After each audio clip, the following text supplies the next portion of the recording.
Hi, and welcome to Historically Drinking Live. This week we're talking about the Bloody Mary. Welcome to those of you who are watching this post the live recording. I appreciate you taking the time. Alright, so the Bloody Mary. What? You don't garnish your Bloody Mary with a banana? To each his own. Delicious. Okay, so the Bloody Mary. We're going to start with Worcestershire sauce. Now this, like the rest of the ingredients that I'm going to be using today, are the ingredients as they were used in the original Bloody Mary recipe. No funky frills, not trying to kill you with spice, no horseradish, no clam juice. I love all of that stuff, but I'm really just trying to focus on where the Bloody Mary started. So we've got our Worcestershire sauce. We're gonna do 1/4 teaspoon of this. There we go. And next, of course, neither then nor now could you make a Bloody Mary without the iconic Tabasco sauce. I've got 4 dashes of Tabasco. Now, the reason I measured the Worcester was because it comes out so fast, it's hard to be accurate with the dashes. The Tabasco, you could do the same thing with, but it's a little more controlled. I'm making this for myself, so I'm not trying to be a perfectionist. But if I was trying to make exactly the same recipe over and over and over again, I would in fact measure the Tabasco. Let's see. We are going to put in a 1/2 ounce of fresh squeezed lemon juice. This is not much in this recipe. Even though it's not much, as always, I think it's super important to use fresh.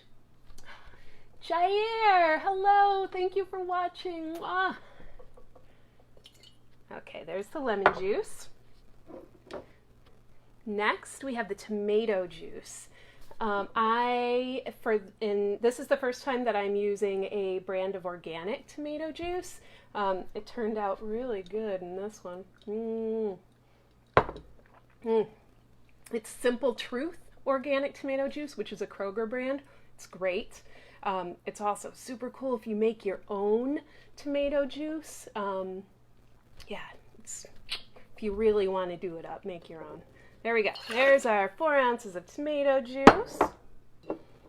Okay, next we need the salt and pepper, which I forgot. I swear, every single video, and I do not try. Okay, I'll be right back with the salt and pepper.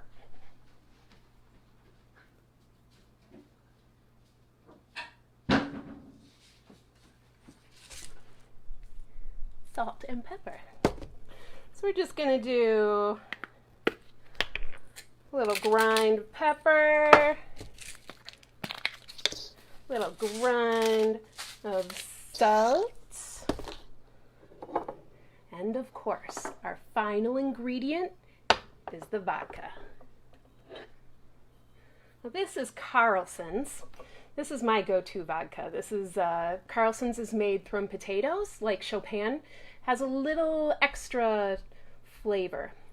Still vodka, still not much aroma, not much taste. Still works great in the bloody. Just has a little added funkiness to it that I really like. Something that I think is really cool about potato vodka is it reminds me of the smell that you have on your hands after you've been holding coins. Sounds really weird, I know, but it's true. And that, I guess I really like the smell of holding money, so I like the potato vodka. All right, so we're going to do 1.5 ounces of this bad boy.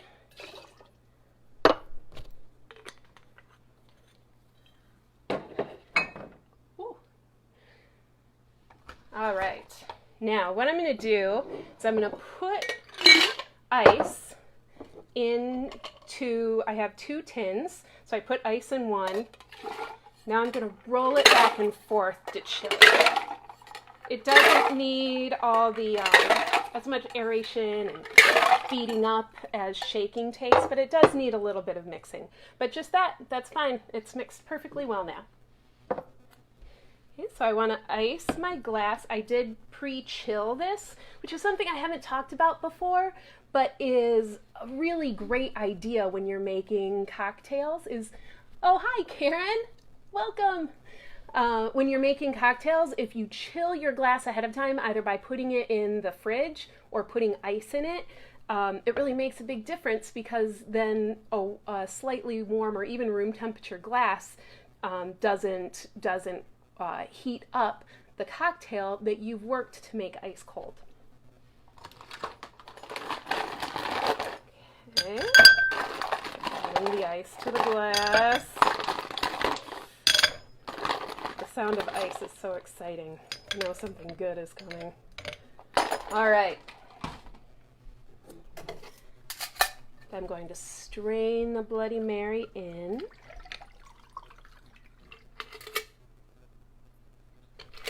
There we go. All right, so traditionally, garnishes were much more simple for the Bloody Mary than they are now. Now, half of the time, the Bloody Mary is just a vehicle for cool garnishes. I have seen everything, sliders, everything, and I love it. It's super fun presentation. But for the sake of really getting back to what the Bloody Mary is, all that we're going to garnish it with is a piece of celery and a lemon wedge.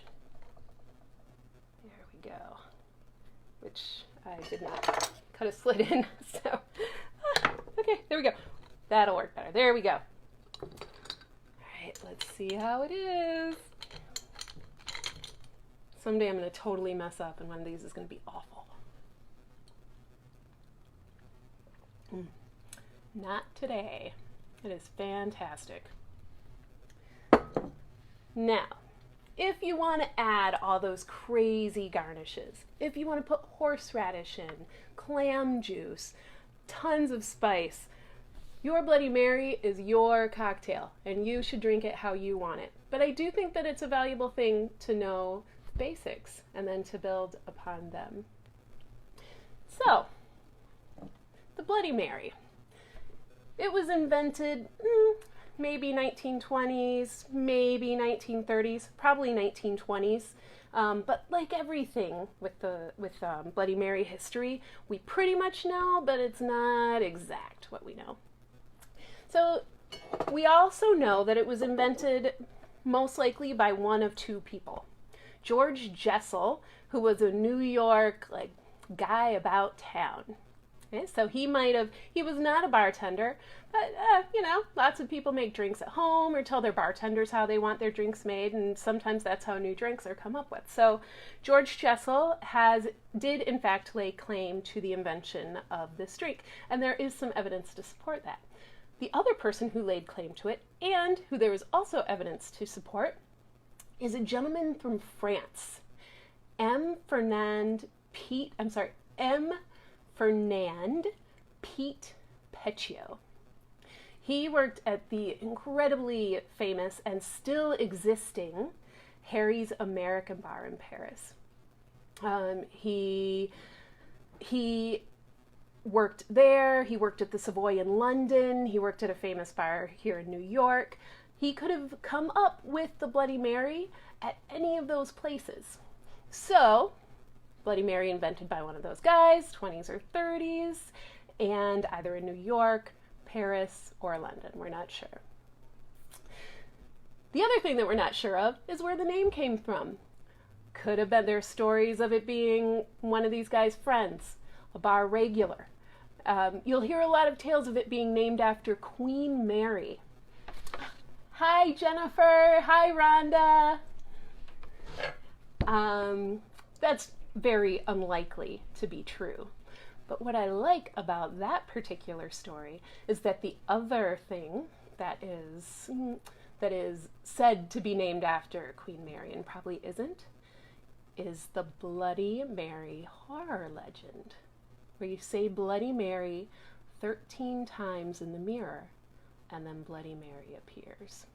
I hope we've all seen the movie. It's good stuff. But me, when I say Bloody Mary in the mirror 13 times, Bloody Mary, Bloody Mary. I won't go on, I'm too afraid. But when I say Bloody Mary in the mirror 13 times, I hope this is what I get. All right. Thank you for watching about the Bloody Mary. Thank you to Jennifer for suggesting it. It was really a really good one, much more fun than I thought to do some research on it. As always, I do accept tips on Venmo, and I would like to thank just a few of the people who have tipped me thus far. So thank you to Betsy, Robbie and Tara, Matt and Jeremy. I really, really appreciate all of you contributing. And whether you tip nothing, whether you tip $1, whether you tip $50, what I really, really, really appreciate is just you being here and watching this video. That means the most to me. So thank you for that. Next Wednesday, my next historically drinking episode is coming out. I'll be releasing it here on Facebook, on YouTube, and on Instagram. So get ready for that. I'm super excited. And that's it. That's all I've got for you today. Thanks again. Thanks so much for being here. And enjoy your Bloody Marys. Tell me how they turned out. I'm such a doofus.